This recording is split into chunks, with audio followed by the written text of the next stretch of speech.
April 7 നടന്ന ഒരു വാർത്താ സമ്മേളനത്തിൽ ടെഹ്റാനിലെ ആണവ പദ്ധതിയുടെ ഭാവിയെക്കുറിച്ച് ഇറാനും ട്രംപ് ഭരണകൂടവും നേരിട്ട് ചർച്ചകൾ നടത്തിയതായും ശനിയാഴ്ച ഒരു വലിയ മീറ്റിംഗ് ഉണ്ടെന്നും അമേരിക്കൻ പ്രസിഡന്റ് ഡൊണാൾഡ് ട്രംപ് പറഞ്ഞിരുന്നു. ശരിക്കും ട്രംപിന്റെ ഈ ഒരു പ്രഖ്യാപനം പലരെയും അത്ഭുതപ്പെടുത്തി. കാരണം മറ്റൊന്നുമല്ല, ഇറാൻ വളരെ കാലമായി നേരിട്ടുള്ള ചർച്ചകൾ നടത്താൻ വിസമ്മതിച്ചിരുന്നു. അപ്പോൾ ഇരു രാജ്യങ്ങളും തമ്മിലുള്ള ബന്ധത്തിനോ അല്ലെങ്കിൽ ശത്രുതയിലോ എന്തെങ്കിലും മാറ്റം വന്നിട്ടുണ്ടോ എന്നുള്ള സംശയമായിരുന്നു എല്ലാവർക്കും. എന്നാൽ നേരിട്ടുള്ള ആണവ ചർച്ചകൾ എന്ന ട്രംപിന്റെ അവകാശവാദം ഇറാൻ പൊളിച്ചടുക്കി കഴിഞ്ഞു. നേരിട്ടുള്ള ചർച്ചകൾ ഇറാൻ നിഷേധിച്ചു. ശനിയാഴ്ച ഒമാനിൽ ആരംഭിക്കാൻ നിശ്ചയിച്ചിരിക്കുന്ന ചർച്ചകൾ പരോക്ഷമായ രീതിയിലായിരിക്കുമെന്നാണ് ഇറാൻ പറയുന്നത്. ഇറാന്റെ വിദേശകാര്യമന്ത്രി അബ്ബാസ് അരഗ്ചി മിഡിൽ ഈസ്റ്റിനായുള്ള US പ്രത്യേക ദൂതൻ സ്റ്റീവ് വിറ്റ്കോഫും താനും തമ്മിലുള്ള പരോക്ഷ ചർച്ചകൾ ഒമാനിൽ നടക്കുമെന്ന് അറിയിച്ചു.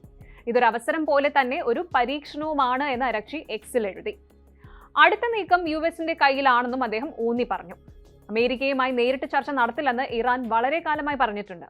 എന്നാൽ ഇപ്പോൾ ഇറാൻ ഒരു ഒമാനി ഇടനിലക്കാരൻ വഴി പ്രവർത്തിക്കാൻ സമ്മതിച്ചു. ഒമാനി വിദേശകാര്യമന്ത്രി സയ്യദ് ബദർ അൽബുസൈദി ആയിരിക്കും ഒമാനി ഇടനിലക്കാരനെന്ന് ഇറാനിയൻ സ്റ്റേറ്റ് മീഡിയ പ്രഖ്യാപിച്ചു.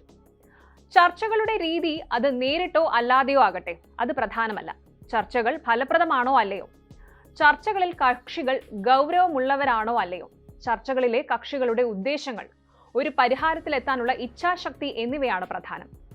ഏതൊരു സംഭാഷണത്തിലും നടപടിയെടുക്കുന്നതിനുള്ള മാനദണ്ഡങ്ങൾ ഇവയാണ് പ്രധാനമെന്ന് അരഗ്ചി പറഞ്ഞതായി ദി ഗാർഡിയനും റിപ്പോർട്ട് ചെയ്തു. US പ്രതിനിധി സംഘത്തെ നയിക്കുന്നത് USന്റെ മിഡിൽ ഈസ്റ്റിലേക്കുള്ള പ്രത്യേക ദൂതൻ സ്റ്റീവ് വിറ്റ്കോഫ് ആയിരിക്കും. യുക്രൈൻ യുദ്ധവുമായി ബന്ധപ്പെട്ട ചർച്ചകളിൽ ഇദ്ദേഹം മുൻപും ഏർപ്പെട്ടിട്ടുണ്ട്. മറ്റൊരു കാര്യം കൂടിയുണ്ട്. ഇസ്രായേലിനും ഹമാസിനും ഇടയിൽ, റഷ്യയ്ക്കും യുക്രൈനും ഇടയിലും സമാധാനം സ്ഥാപിക്കാൻ വിറ്റ്കോഫ് മുൻകാലങ്ങളിൽ നടത്തിയ ശ്രമങ്ങൾ ഇതുവരെ വിജയം കണ്ടിട്ടില്ല. ഇനി പരോക്ഷ ചർച്ചകളെ നേരിട്ടുള്ള ചർച്ചകളാക്കി മാറ്റുന്ന ഒരു ഫോർമുല US പ്രതീക്ഷിച്ചിരുന്നുവെങ്കിലും ഇറാൻ അത് അംഗീകരിച്ചിട്ടില്ല. US ഉപരോധങ്ങളും ചർച്ചകളെ ഒരു രാഷ്ട്രീയ കെണിയായി കാണുന്നവരുടെ ആശങ്കകളും ചൂണ്ടിക്കാട്ടി സുപ്രീം നേതാവ് ആയത്തുള്ള അലി ഖംനേയി നേരിട്ടുള്ള ചർച്ചകളെ വീറ്റോ ചെയ്യുകയും ചെയ്തു. ഇറാൻ ഒരു ആണവായുധത്തിന് എത്രത്തോളം അടുത്താണ് എന്നൊരു ചോദ്യം കൂടി ബാക്കിയുണ്ട്. അത് ശരിക്കും പറഞ്ഞാൽ ആർക്കും അറിയില്ല എന്നതാണ് വാസ്തവം. തങ്ങളുടെ ആണവ പദ്ധതി സമാധാനപരമായ ആവശ്യങ്ങൾക്കുള്ളതാണെന്നും ഒരു ആണവായുധം വികസിപ്പിക്കാൻ ആഗ്രഹിക്കുന്നില്ല എന്നും ഇറാൻ പറയുന്നു. 2003 സുപ്രീം നേതാവ് ഖമേനി ഇത് സംബന്ധിച്ച് ഒരു മതപരമായ വിധി പുറപ്പെടുവിച്ചിട്ടുണ്ട്. അന്നു മുതൽ അത് ഇറാന്റെ ആണവ നയത്തിന്റെ അടിസ്ഥാനമായിരുന്നു. ചില പാശ്ചാത്യ വിശകലന വിദഗ്ധർ അവകാശപ്പെടുന്നത് കഴിവുകളുടെ കാര്യത്തിൽ ഇറാൻ ഒരു ആണവായുധത്തിന് അവിശ്വസനീയമാം വിധം അടുത്താണ് എന്നാണ്. 2025 മാർച്ചിൽ അന്താരാഷ്ട്ര ആണവോർജ ഏജൻസിയുടെ ഡയറക്ടർ ജനറലായ റാഫേൽ ഗ്രോസി ഇറാന്റെ യുറാനിയം സമ്പുഷ്ടീകരണത്തെക്കുറിച്ച് ആശങ്കകൾ ഉന്നയിച്ചു. ഇറാനിൽ ഏകദേശം 60% വരെ സമ്പുഷ്ടീകരിച്ച യുറാനിയത്തിന്റെ ശേഖരമുണ്ട്.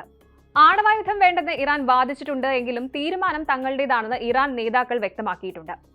നമുക്ക് ആണവായുധങ്ങൾ നിർമ്മിക്കണമെങ്കിൽ USന് അത് തടയാൻ കഴിയില്ല എന്ന് ഖംനേയി പറഞ്ഞതും ലോകം കേട്ടതാണ്. എന്തായാലും ശനിയാഴ്ചത്തെ ചർച്ചയ്ക്ക് ശേഷം അറിയാം ബാക്കി ഡെവലപ്മെന്റ്സ്.